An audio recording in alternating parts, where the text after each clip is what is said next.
요한복음 7장 37절에서 52절. 명절 끝날 곧 큰날에 예수께서 서서 외쳐 이르시되 누구든지 목마르거든 내게로 와서 마시라. 오늘은 생명수에 대해서 앞에서 얘기했지만 오늘은 특별히 이 초막절 끝에 가서 마지막 날에는 이 광야에서 살 때 가장 귀했던 게 뭐 음식도 있지만 가장 큰 게 샘이었죠. 물. 그래서 마지막 날에는 실로암 샘에서 물을 퍼다가 제단에다 붓는 그런 퍼포먼스를 했는데, 그렇게 움직이는 사람들한테다가 이제 목마르거든 내게로 와서 마시라, 내가 생명수다, 그 얘기를 하는 이야기. 그리고 어제도 있었지만 사람은 여러 종류가 있습니다. 믿는 사람, 안 믿는 사람, 반대하는 사람, 죽이려고 하는 사람, 관심이 없는 사람, 뭐 이렇게 여러 가지로 나오는데 오늘 또 그 여러 가지 사람들을 보여주면서 우리가 살아가면서 다 똑같을 수 없다. 믿는 사람 다 믿고 안 믿는 사람 안 믿고, 또 반대하는 사람 반대하고, 또 핍박하는 사람 핍박하고, 그리고 전혀 무관심한 사람도 있고, 그렇다는 사실을 오늘 또 말씀할 때 우리를 말씀을 전하라고 했으면 전하기만 하고 하면 되지, 안 나온다고 막 화내도 안 되고, 또 나오는 사람을 또 율법으로 또 힘들게 해서도 안 되고, 하나님 말씀이 들려지는 대로 들려져야 된다, 그런 말씀을 하시는 것 같아요. 어제는 예수님이 나를 보내신 이 그 일을 알고 있다, 나만 안다, 너희들은 모른다. 그래서 나만 알고 있는데 하나님이 보내셨다, 나를, 그 얘기를 했습니다. 그리고 사람들은 그게 무슨 말인지 몰랐지만 예수님이 십자가에 돌아가시고 죽은 지 3일 만에 살아나셔서 하늘나라 하나님 우편에 앉은 걸 보고 그때 그 말씀이 그거였구나 하는 것을 알게 됩니다. 물론 모르는 사람도 있죠. 모르는 사람 숫자가 더 많죠. 보고도 듣고도 안 믿는 사람은 모르는 거죠. 그래서 하나님을, 예수님을 보내서 말씀을 그렇게 듣고도 하나님의 사랑을 깨닫지 못하고 율법적으로 해석하고 억지로 해석하고, 그래서 앞뒤가 안 맞는데도 자기들은 지킨다고 생각하고, 하나를 지키면 하나가 안 되는 걸 알면서도 하나는 안 되는 건 눈 감아버리고 되는 거는 지켰다고 큰소리치고, 그렇게 했던 것을, 그게 아니라 너희들을 사랑하기 위해서 율법을 줬는데 율법이 너희들에게 짐이 돼서는 안 된다. 어쨌든 율법 때문에 고통당해서는 안 된다. 율법 때문에 자유해야 된다. 그러려면 하나님이 죄 없는 예수님을 보내서 십자가에 달려 죽어야 된다 하는 사실을 예수님을 통해서 가르쳐 주려고 예수님이 오셨다. 그 얘기를 어제 잠시 묵상을 했습니다. 오늘 명절이 끝났다, 이 말은, 이 명절이 무슨 명절이죠? 예, 초막절. 초막절은 몇 월 달이죠? 7월 달. 1월 15일은 6월절이고 7월 15일은 초막절이고, 3대 절기 중에 초막절하고 6월절하고 또 하나는요, 오순절. 오순절은 77절이라고도 하는데 6월절을 기준으로 해서 일곱째 주만 77절입니다. 그때는 보통 맥추절이라고도 얘기하고 있고, 우리는 그거를 7월 1일 날 7월 첫째 주 주일로 맥추절을 지키고 있습니다. 그러니까 맥추절은 구약부터 내려온 거라고 생각하면 되고, 추수감사절은 뭐 교회 절기로 지키는 데도 있고 안 지키는 데도 있는데 그건 미국에서 온 거고요. 이 초막절하고 추수감사절하고 비슷합니다. 농사 다 짓고 이제 다 수장절이라고도 해요. 이 초막절을. 왜냐하면 전부 그 곡간에다 넣어놓고 그리고 기뻐서 노래하는 그런 명절입니다. 그러니까 7월 달 수전절이 끝나고 다음 명절 6월절이 1월 달에 오는데 6개월 남았는데, 이제 예수님이 앞으로 사역할 날이 6개월이다 이 말이죠. 어쨌든 명절 끝날이면 유월절도 일주일간 하지만 이 수장절 이 초막절도 일주일 하는데 마지막 제8일이 큰 날입니다. 온 성도들이 성회를 열고 기뻐하고 그러는데 그러니까 7월 23일이 되는데 7월 달에는 7월 1일부터 나팔을 부릅니다. 그러면 나팔절 이런 7월 1일 10일이 되면 대속죄일이라 해서 굉장히 이그 속죄일을 하는데 자 금식하고 뭐 그렇게 하는 거죠.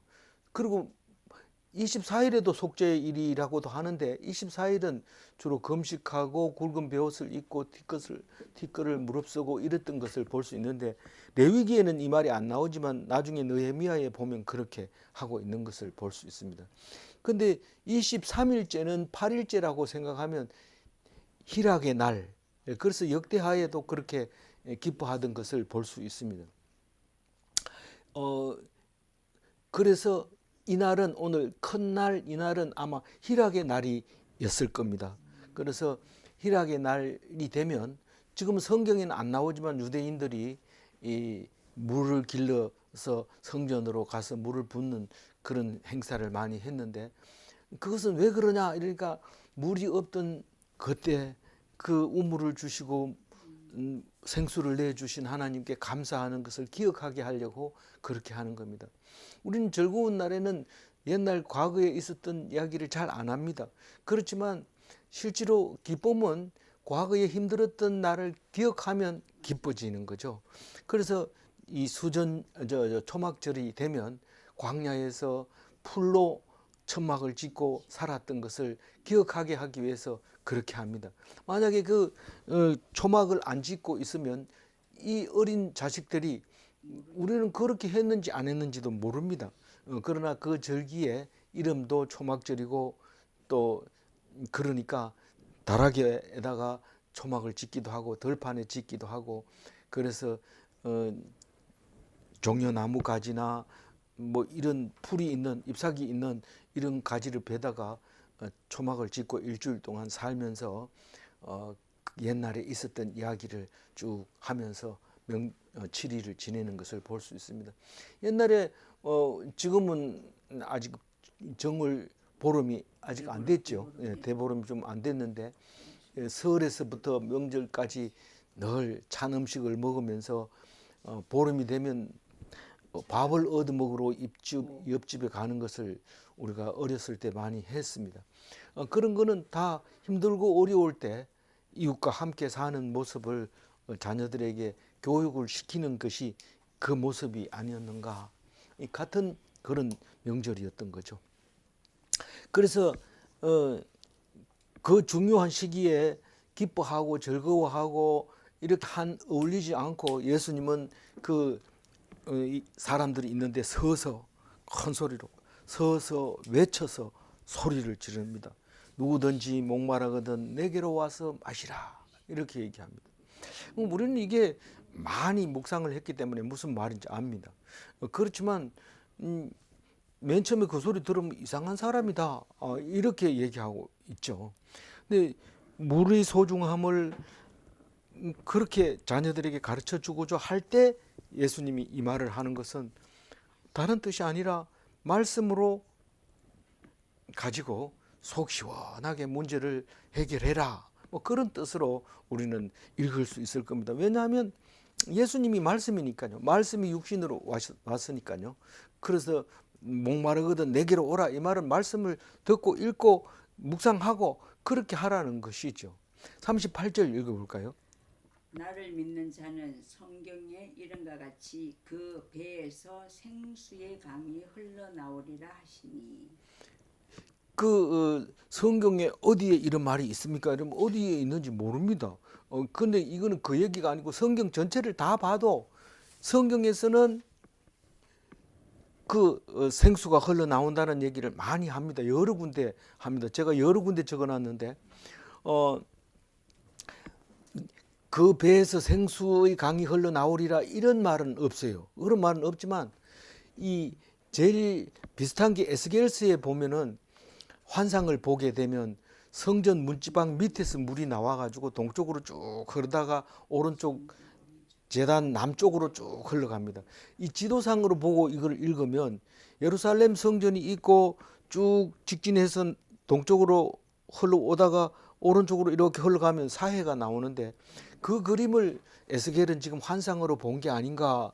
뭐 그랬을 수도 있지만 여기서 말하고 싶은 것은 물이 성전에서 흘러나온다. 다시 말해서 말씀 있는 곳에서 흘러나와서 풍성하게 살려준다. 그런 얘기이니까 우리가 성전 문지방이라는 것은 가서 말씀을 듣고 나오는 거죠. 근데 실제로 교회에서는 많은 교회 가가지고 들어보면 재미있는 얘기, 남이 얘기 이렇게 하지 성경 말씀만 가지고 하면 다 안 옵니다. 안 오니까 오게 하려고 이제 연주도 하고 연극도 하고 대회도 하고 뭐 먹는 것도 하고 뭐 이렇게 하는 거지. 원래는 이 말씀만 가지고 충분히 이 성전의 역할을 다 하는 거죠. 그래서 이 나를 믿는 자는 그렇게 했죠. 나를 믿는 자는 예수님을 믿는 자는 그리스도를 믿는 자는 메시아라고 믿는 자는 하나님의 아들이라고 믿는 자는 구세주라고 믿는 자는 어떻게 한다고요? 그 배에서 생수가 흘러나온다. 이거는 구절을 인용한 게 아니고 성경의 의미를 인용한 거니까 그 배라는 거는 예수님이 4장 14절에 그 얘기했어요. 뭐라고 했냐면 내가 주는 물을 먹는 자는 영원히 목마르지 아니하리니 나의 주는 물은 그 속에서 영생하도록 솟아나는 샘물이 되리라. 무슨 말이냐면 배 속에서 나오는 물이 돼가지고 생수가 된다고 하는 말인데 오늘은 배라고 표현을 했어요. 물론 히브리어에서 속이나 배나 또 같은 말이긴 하지만 그래도 여기서는 배라고 표현을 했을 때 우리는 잊어버리지 않습니다. 그 배에서 생수가 강같이 흘러나오리라. 그게 속에서 나온다는 게 뭔가 속에서 나오는 게 입을 통해서 나오잖아요. 그래서 잠언서에 보면 이런 말을 해요. 명철한 사람의 입의 말은 깊은 물과 같고 지혜의 샘에 솟쳐 흐르는 매와 같으니라. 입에서 나오는 게 물인 거예요. 물. 그래서 이 속에 뭐 사람들이 무슨 깊은 뜻이 있으면 저 사람은 보관이 있는 사람이야. 이 보관이 있는 게 배 복자거든. 배 속에 들어있다가 입으로 나온다. 이렇게 생각을 하고 있는 거죠. 그래서 예수님은 마태복음에서 그런 얘기를 하죠. 입으로 들어가는 것이 사람을 더럽게 하는 게 아니고 입에서 나오는 그것이 사람을 더럽게 한다고 얘기를 할 때 말씀을 가지고 얘기하냐 아니면 뭐 음담 패스를 하느냐 그런 거를 말하고 있는 겁니다. 사람이 멀쩡한데 아이고 저속한 말을 합니다. 제가 어떤 때는 이렇게 보면 참 예쁜 여자가 탁 앉아 있어가지고 예쁘다. 그 앞에 가서 함부로 말도 못 건네줍니다. 근데 어떻게 하다가 얘기하는 거 들어보면 아주 저속한 말을 하는데 정념이 떨어지고 그 옆에 가기 싫어지는 그런 경우가 있는데 바로 그때 이 말씀을 생각이 나게 만드는 거죠. 뭐가 그 속에 들어있느냐, 그 속에 뭐가 들어있느냐, 그게 그 사람을 에게 깨끗한 사람인지 더러운 사람인지 알 수 있게 된다. 그걸 말할 때 오늘 38절은 이해가 될 것입니다. 39절 읽어볼게요. 이는 그를 믿는 자들이 받을 성령을 가리켜 말씀하신 것이라. 예수께서 아직 영광을 받지 않으셨으므로 성령이 아직 그들에게 계시지 아니하시더라. 이 가로쳐놓고는 나중에 설명한 거고 이 성령을 가리켜서 배에서 생수가 흘러나오리라 이런 말을 했다는 건지. 그러니까 성령이 충만한 사람은 악한 말이나 무서운 말을 하지 않습니다. 만약에 이상한 소리를 하는데 막 무섭고 뭐 씩씩거리고 뭐 이렇게 얘기한다면 그 성령이 아니고 악령일 가능성이 있습니다. 근데 성령은 생명의 강, 그러니까 사람을 살리는 말을 입에서 하게 됩니다. 그게 성령이라는 거죠. 우리는 예수님이 지금 안 계시기 때문에 다 성령으로 말씀합니다. 예언하는 사람, 다시 말해서 설교하는 사람은 아무리 실력이 없고 초짜라 하더라도 성령으로 말합니다. 그 사람이 뭐 저주를 한다든가 뭐 이렇게 하면 그거는 교인들이 없을 거예요. 그러니까 그거는 성령이 아니죠. 그래서 말씀을 가지고 말하는 건 다 성령으로 흘러나오는 생수다. 그렇게 하고 들어야 됩니다. 물론 잘하는 사람이 있고 못하는 사람이 있죠. 그렇지만 그러나 하나님 앞에서는 성령으로 인도함을 받은 거라고 생각해야 되고, 우리가 설교가 아니라도 남에게 전도할 때라도 전도한다는 명분 하에서 말씀을 전할 때는 성령으로 인도하지 악령이 들려서 그렇게 할 수 있는 건 아니거든요. 그러니까 믿는 자들은 성령을 받는다. 이게 이제 공식적인 거죠. 근데 예수님이 있을 때는요.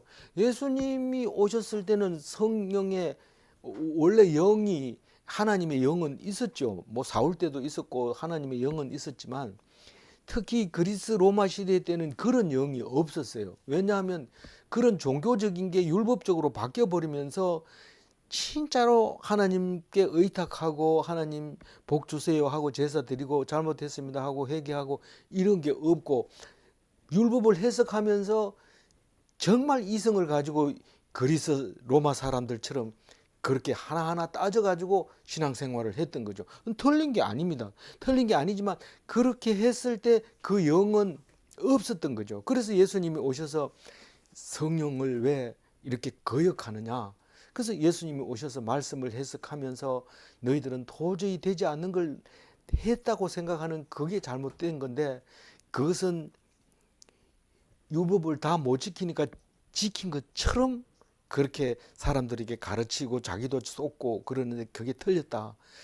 그거는 결국은 죽을 수밖에 없다. 그러나 내가 와서 그 지키기 어려운 것을 목숨을 걸고 목숨을 걸고 내가 죽는다.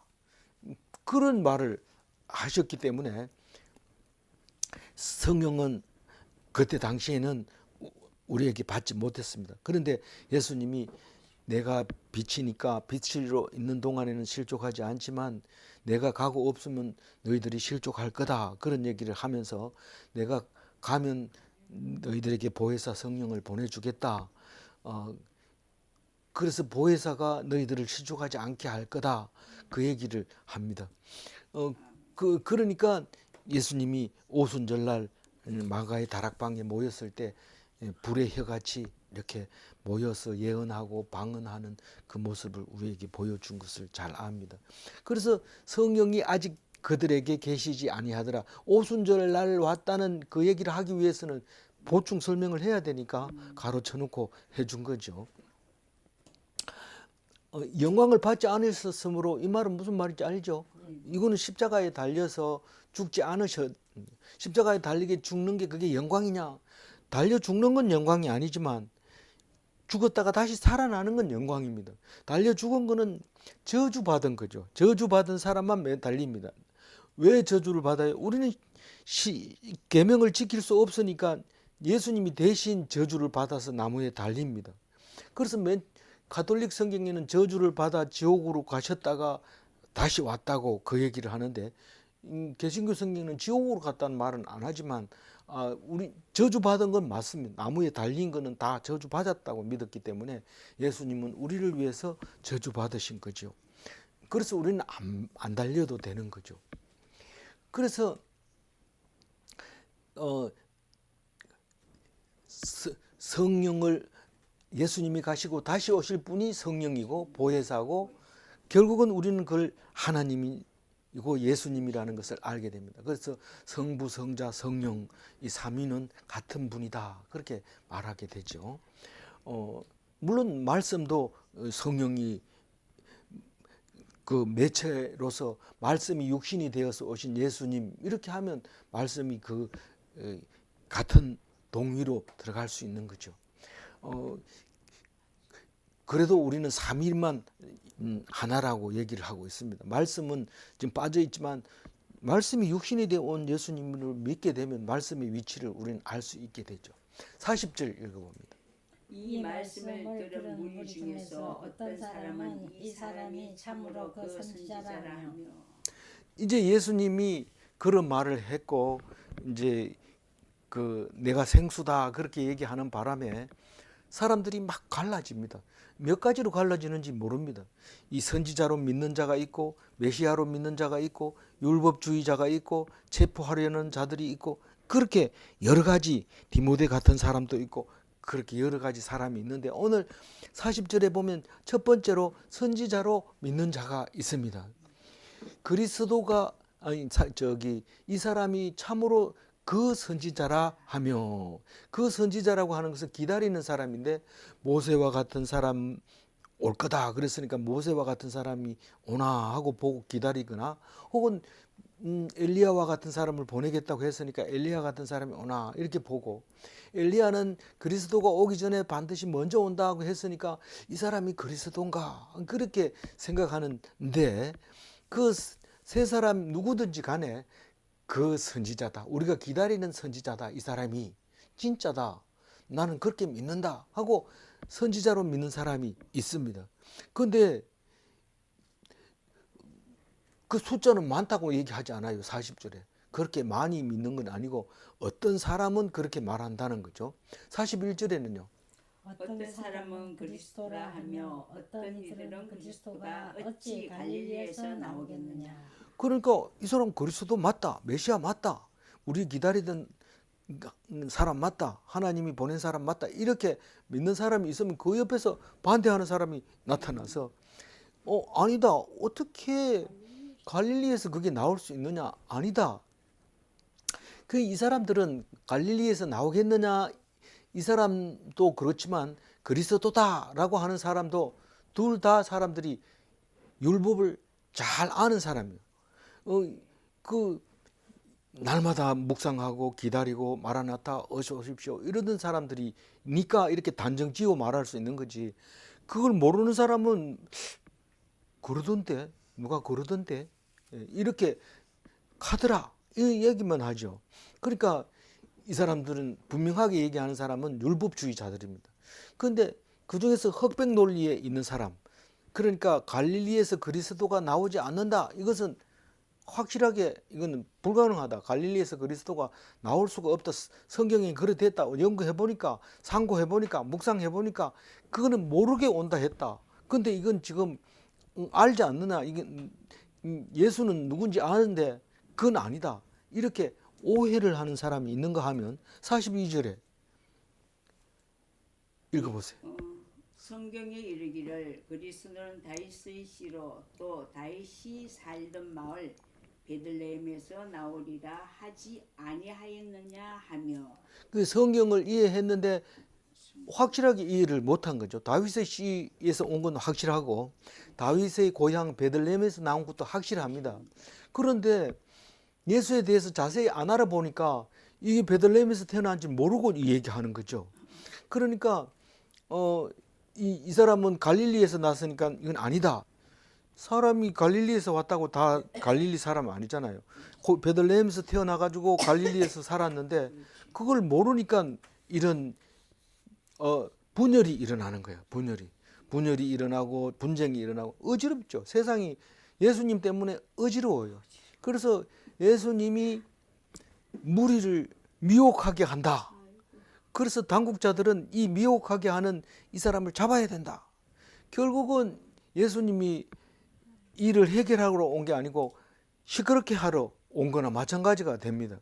그래서 마태복음에는 내가 화평을 주러 왔는 줄 아느냐? 검을 주러 왔다. 싸우러 왔다는 거예요. 그냥 싸우는 게 아니고 입으로 싸우는 게 아니고 칼로 싸우는 검을 주러 왔다는 거예요. 실제로 예수님 잡으러 올 때 칼로 가져오죠. 그러면 베드로는 자기가 가진 칼로 싸움하다가 말고의 길을 잘라버리는 그런 사고도 나게 되는데 어쨌거나 너희들이 싸우고 분쟁이 일어나야만 한다. 그래야 내가 할 수 없이 십자가에 달릴 거고 그래서 모든 문제가 해결될 거다. 43절 읽어봅니다. 예수로 말미암아 무리 중에서 쟁론이 되니. 이 쟁론이 그냥 이분법으로 나눠지는 것도 아니고 아주 복잡하게 여러 가지로 나눠져 버립니다. 그러나 예수님이 다시 살아나고 하늘에 오르신 뒤에는 분쟁이 없습니다. 둘 중에 한 가지입니다. 믿는 사람과 믿지 않는 사람 둘 중 하나밖에 없습니다. 근데 믿는 사람의 숫자는 얼마 안 되죠. 그럼에도 불구하고 확실하게 수천 년 동안 그 말씀이 지금까지 우리 손에 오게 된 것은 하나님이 하시는 일이다. 그렇게 말하지 않을 수가 없게 된 거죠. 그래서 예수님을 보면 모든 문제가 해결되지만 사람을 보면 이런 사람 저런 사람 막 있기 때문에 그걸 오리무중이래. 오리 앞도 내다볼 수 없는 안개 속이다. 그게 오리무중인데 이 무리는 쟁론이 일어나는데 우리가 지금 뭐 선거를 앞두고 혹은 있을 때 막 남을 비방하고 자기 잘난 척하고 이럴 때 오리무중입니다. 어떻게 될지 모릅니다. 누가 누구를 얼마나 믿고 누구를 지지할지 모릅니다. 뭐 별의별 머리 쓰는 사람이 있지만 결국은 하나님이 택하십니다. 그거는 변함없습니다. 성경은 어디를 봐도 하나님이 택하지 않은 지도자는 없다. 그 얘기를 하는 것을 여러 번 볼 수 있게 됩니다. 44절 읽어볼까요? 그 중에는 그를 잡고자 하는 자들도 있으나 손을 대는 자가 없었더라. 그러니까 예수를 선지자로 믿는 사람, 메시아로 믿는 사람, 율법주의자, 이제 체포하는 사람, 이런 사람까지 있는데 이 체포하는 사람들은 제일 제목이 큰 것은 무리를 미혹한다. 그게 큰 죄입니다. 로마 시대는 이 사람들을 들고 일으키면 제일 큰 문제입니다. 다른 건 뭐 한두 명의 개인적인 문제는 뭐 죽여버리든지 뭐 용서하든지 이러면 끝나는 거지만 떼거리로 할 때는 로마 정권이 위험하기 때문에 큰 제목인데 이 예수는 한마디 하면 사람들이 막 몰려드니까 사람들을 미혹하게 한다고 해서 체포하려고 합니다. 45절 읽어볼까요?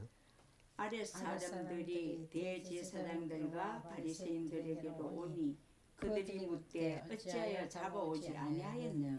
이 체포하려는 자들은 이 제목이 이 분명한데 손을 못 대는 거예요.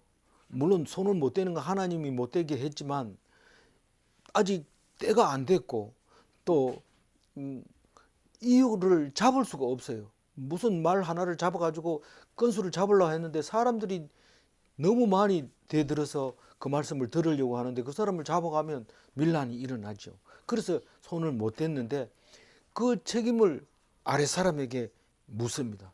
왜 못 잡아왔느냐? 왜 못 잡아왔느냐?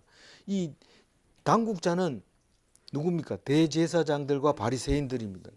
이 아랫 사람은 대제사장의 하속들이지만 바리새인들은 숫자가 많기 때문에 대제사장들한테 가서 잡아와야 될 거 아니야? 이러면 그래 내가 사람 보낼게 이러고 대제사장들이 보내는 거죠. 그런데 안 잡아왔다고 밑에 하속들에게 추궁을 하게 됩니다. 그러면 46절 읽어보면요. 아랫 사람들이 대답하되 그 사람이 말하는 것처럼 말한 사람은 이때까지 없었나이다 하니. 예. 그러니까 왜 안 잡아왔냐 이러니까 그 굉장히 큰 사람이더라. 그 잡아오기가 쉽지 않더라. 그러면 너무 커서 못 잡아오는. 그 사람이 말한 것처럼 말한 사람은 여태까지 없었다. 선지자도 그렇게 말하는 사람은 못 봤다. 처음이다. 이때까지 없었다. 범상치 않다. 한번 가보세요. 잡아오라니까 무슨 소리야. 우리는 졸개들이나 잡고 이런 사람들이지 그렇게 큰 사람은 못 잡아요. 이런 뜻이잖아요. 우리는 그거 잡으려 하다 우리 죽을 수도 있기 때문에 못 잡아요. 이런 뜻이나 마찬가지입니다. 그래서 그 얘기를 이제 아래 사람이 하게 됩니다. 위에서 누르지만 밑에서는 감당을 못하는 거예요. 아래 사람이. 47절 읽어볼까요? 바리새인들이 대답하되 너희도 미혹되었느냐. 바리새인들은 항상 우리 편이냐 나무 편이냐 그게 중요하거든요. 그러니까 일을 못 해가지고 오면은 그 이유를 찾아내야 되는데 너희가 지금 넘어갔구나. 그걸 생각하는 거예요. 그러니까 너희들이 넘어갔구나. 그러니까 한패구나. 그러니까 이제 큰일 났다는 뜻이죠. 47절 말씀은 이제는 두 편으로 갈라져서 미혹되느냐 안 되느냐 두 가지로 딱 하는데 대세는 지금 이미 기울었어요. 예수님 편으로 기울었어요.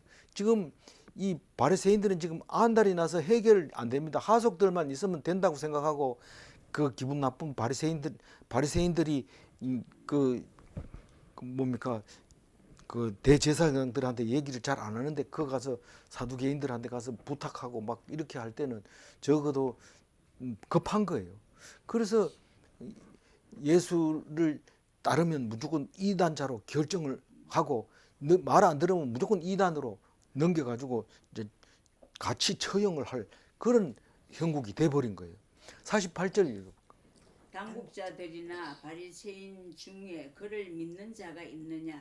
우리가 뭐 일을 하다가 내 편이 없구나 이러면 옆에 사람 아무나 붙들고 내가 그랬지 맞지 물어보면 그 사람이 그전에는 맞아 이러던 게 뭐 일이 복잡해지 뭐 모르겠는데요 이런 말한 거예요. 그러면 도대체 나는 뭐 어떻게 할 줄 모르는 거예요. 평소에는 다 내 말 맞지 이러면 맞아 이랬는데 이 지금 따라가면 안 된다고 미혹됐느냐 이럴 때 물어보면 아사무사하고 이러면 몰라요 이렇게 대답을 하는 거예요. 그러니까 뚜껑이 열려버린 거예요. 당국자들이나 바리새인 중에 그를 믿는 자가 있느냐 누가 얘기합니까? 바리새인이 그렇게 얘기합니다.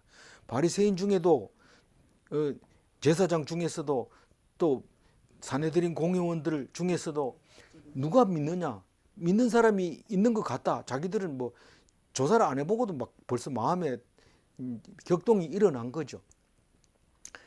그래서 49절 율법을 알지 못하니 이 무리는 저주를 받은 자로다. 사실은 율법을 이제 모르긴 한데 자기들이 더 모르는 거예요. 왜냐하면 원래는 자기들이 제일 잘 알기 때문에 자기들 말하는 대로 됐지만 예수님이 더 잘 아는 거예요. 그런데 그 따르는 자들은 그 내용은 잘 모르지만 이렇게 얘기하는 사람은 처음 봤다 해서 따르는 건데 이렇게 하니까 이제는 마지막으로 율법 가지고 이제 주장을 하는데 율법 가지고 주장하면 반드시 깨지는 건데 그걸 모르고 율법을 모르는 사람이 따라간다고 생각하는 거예요. 율법을 알지 못하는 이 무리가 예수를 따라가는데 예수를 따라가면 저주를 받을 줄라고 이게 저주를 선포합니다. 그러니까 미혹한 자에 대해서는 이 소리를 들었으면 안 가겠지 그렇게 하고 극처방을 하는 거죠. 최종 발악을 하는 거예요. 지금 다시 말해서 다급해진 거예요. 바리새인들이 지금 이 일을 어떻게 수습할지 몰라. 이게 예언서에 말하는 함정과 올무입니다. 시온에 돌을 두노니 그걸 안 믿는 사람은 걸려 넘어지는 거예요. 그렇지만 믿는 사람은 절대로 다급하지 않아요. 그 돌 때문에 문제가 생기지 않습니다. 그런데 특별한 사람이 하나가 있습니다. 안 넘어지고 그 돌을 잘 관찰하고 있는 사람이 있어요. 그 사람 이름이 니고데모입니다. 50절 읽어봅니다. 그 중에 한 사람 곧 전에 예수께 왔던 니고데모가 그들에게 말하되 이 니고데모는 회심한 자라고 성경에 나옵니다. 그러니까 회심했지만 뭐 나중에 보면 예수님을 그 장례식 치를 때 나오잖아요. 아리마대 요셉하고 두 사람은 다 공회원인데 두 사람 다 예수님이 장례식을 하게 되는 장례를 하는 걸 볼 수 있습니다. 그런데 이 사람이 사내들인 공회원이었어요. 3장 2절에 나왔던 사람이죠. 언제 나왔어요? 거듭난다는 게 뭡니까? 중생이 뭡니까? 하고 묻던 그 사람입니다. 이 중생이라는 거는 불교에도 쓰는데 그 중생하고 이거하고는 다르거든요. 그러니까 이거는 새로 나는 걸 중생이라고 하는데 이 엄마 뱃속에 들어갔다 나옵니까? 이렇게 초보적인 질문을 하는데 우리한테는 매우 도움이 되는 사람이죠. 그렇게 질문을 당연히 못할 텐데 이 사람은 합니다. 그리고 유대인의 랍비고 나중에 보면 이 사람이 우리는 위경이라고 읽지 않는 빌라도 행전의 기록자로 그렇게 하고 있는데 이런 거는 위경이기 때문에 말 안 해야 되지만 이렇게 해놓은 것은 혹시 누가 이걸 가지고 자꾸 얘기를 하거든 그건 안 들어도 되는 거거든요. 그래서 그건 빼놓고 하라고 그래도 참고로 적어놓은 거죠. 그래서 51절 한번 읽어볼까요? 우리 율법은 사람의 말을 듣고 그 행한 것을 알기 전에 심판하느냐. 그래서 니고데모는 공회원이잖아요. 회의를 한두 번 한 것도 아니고 다 알잖아요. 그래서 우리 율법은 사람의 말을 듣고 그 행한 것을 알고 그러고 심판을 결정을 해야 되지. 사람 보지도 안 하고 벌써 심판을 하고 그렇게 말하면 되느냐. 모세 율법에 그런 거 없다. 그러면서 막 공회원들한테 대드는 거죠. 그러면 공회원들이 그냥 놔두겠어요? 마지막 52절 읽어보면. 그들이 대답하여 이르되 너도 갈릴리에서 왔느냐 찾아보라 갈릴리에서는 선지자가 나지 못하느니라 하였더라. 그런데 이 아리마대 요셉이 진짜로 갈릴리에서 왔는지 그건 알 수가 없습니다. 그렇지만 이 요나는 갈릴리에서 났더라고요. 요나. 나중에 뒤에 가면 바로 요나 얘기가 나오는데 요나는 갈릴리 사람인데 예수님이 너희들이 자꾸 표적을 보자고 그러는데 요나의 표적밖에 없다. 그 얘기를 합니다. 요나의 표적이 뭐냐? 죽었다가 다시 사는 것. 그게 요나가 3일 동안 고래 뱃속에 들어갔는데 그럼 3일 동안 숨 쉬고 있었단 말이야. 말도 안 된다. 아니고 죽었다가 다시 살아났다. 그거는 하나님이 할 수 있다. 그 얘기를 기적으로 보여준데 나도 그렇게 될 거다. 그 얘기를 말하고 있는 거였죠. 그래서 갈릴리 그 보통 동네가 아닌 거예요. 그래서 이 사람들이 너도 갈릴리에서 왔느냐 이러면 거기서 왔다는 얘기 아니라 너희들 뭐 고향 까마귀 보면 무조건 반가워하고 무조건 안 물어보고 자기 편 들어주는데 그런 뜻이 아니냐? 그게 아니잖아요. 그러면서 갈릴리에서는 선지자가 못 난다 하는 것도 틀렸고 뭐 이 사람이 고향 사람이기 때문에 믿는 거고 그것도 아니잖아요. 그래서 이거는 이 사람들이 그냥 하고 싶은 얘기 다 하는 거예요. 뭐 못할 말이 없는 거예요. 그래서 막 억울하게 만들고 이러는데 내일은 가면 이제 예수님이 내가 하나님의 아들이라는 거는 나 말고는 증명할 사람이 없다. 내가 제일 확실하다. 그 얘기를 하는 걸 볼 수 있습니다. 그런데 그 사람이 만약에 죄 많은 사람이고 거짓말쟁이고 그러면 그게 어떻게 정인이 되겠습니까? 근데 예수님은 거짓말을 안 하고 자기 이익을 구하지 안 하고 십자가에 달려서 최고의 악행을 받았는데 그보다 더 억울한 게 있습니까? 그 사람 말은 정언이 참될 수밖에 없다. 내가 지금은 너희들이 정언하는 게 내 말은 안 듣지만 나중에 보면 내 말이 말고는 다른 게 다 거짓이라는 것을 알게 될 거다. 그 얘기를 내일 하는데 중요한 얘기죠. 예, 오늘 말씀 중에서 38절 나를 믿는 자는 성경의 이름과 같이 그 배에서 생수의 강이 흘러나오리라 하시니. 예수를 믿는 자는 말씀을 가진 자입니다. 뭐 믿는 자가 표시가 안 납니다. 그러나 입에서 나오는 소리가 말씀이 나오는 거예요. 다른 건 없어요. 뭐 말씀은 없으면서 나는 예수 믿습니다. 이런데 예수 믿습니다 하는 말은 참 좋은 말이에요. 제가 그 목사님들하고 모임이 자주 있어서 한 말씀 하는 거 이렇게 들어보면 부활절 날 목사님 나오셔서 나는 부활을 믿습니다 이렇게 얘기합니다. 그러면서 제가 그걸 보면서 제가 안 믿으니까 믿는다고 얘기하는 거 아닌가 이런 생각이 갑자기 들기 시작을 한 거예요. 그래서 믿는 건 기정사실화 돼야 되는 것이지 나는 목사로서 예수님이 부활한 것을 개인적으로 믿습니다. 아니 그게 그렇게 말하는 게 아니라 그게 예수님을 믿는 거예요. 이제 부활절이 얼마 안 남았는데 이 말씀을 가지고 있으면 부활 안 했다는 말을 할 수가 없어요. 부활 안 했다는 말을 할 수가 없어요. 그러니까 우리는 그것만 가지고 얘기를 해야 되지 그 말이 틀렸거나 잘못된 건 아니지만 힘이 약해요. 무슨 말이요? 나는 믿는다. 이게 약해요. 나는 죽어도 그건 거부할 수 없다. 이렇게 돼야 된다. 저는 그런 생각을 했어요. 좀 길어졌는데 말씀은 사람을 살립니다. 질문합니다. 생수의 강은 영원합니까?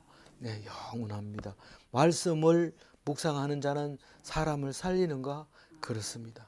네, 기도하겠습니다. 하나님 감사합니다.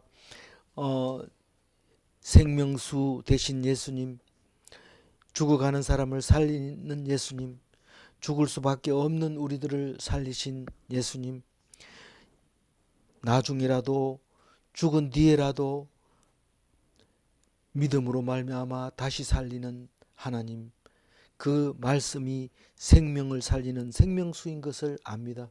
오직 말씀에 의지해서 그 말씀이 사람마다 다르게 표현되지만 그러나 그 말씀은 사람을 살리는 것이 분명하다는 것을 깨닫게 하여 주시고 인도하여 주시옵소서.